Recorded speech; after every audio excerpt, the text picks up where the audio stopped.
Ang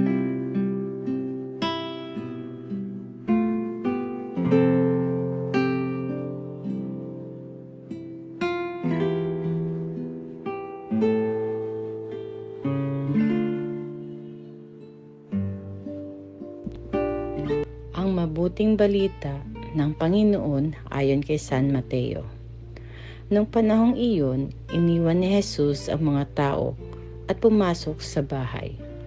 Lumapit ang kanyang mga alagad at sinabi sa kanya, "Ipaliwanag po ninyo sa amin ang talinghaga tungkol sa masasamang damo sa bukid." Ito ang tugon ni Jesus.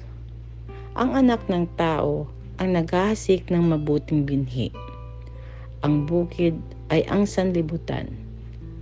Ang mga taong pinaghaharian ng Diyos, ang mabuting binhi, at ang mga taong pinaghaharian ng Diablo, ang masasamang damo. Ang kaaway na naghasik ng mga iyon ay walang iba kundi ang Diablo. Ang pag-aani ay ang katapusan ng daigdig, at ang mga anghel, ang mga tagapag-ani, kung paano iniipon ang mga damo at sinusunog. Gayon din ang mangyayari sa katapusan ng daigdig.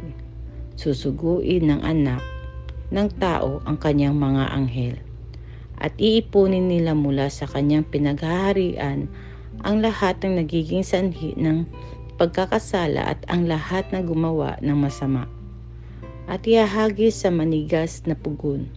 Dooy mananangis sila at magngangalit ang kanilang ngipin, at magliliwanag na parang araw ng mga matuwid sa kaharian ng kanilang Ama. Ang may pandinig ay makinig. Ang mabuting balita ng Panginoon.